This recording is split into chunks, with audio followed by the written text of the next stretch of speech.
காதல் கொல்லாதது, ஒரு காவல் இல்லாதது.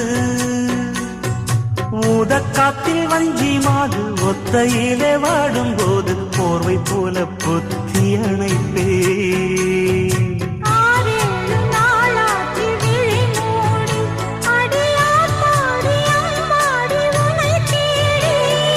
நீதானே மானே என் இளஞ்சோடி, உனை நீங்காது என்றும் என் உயிர் நாடி.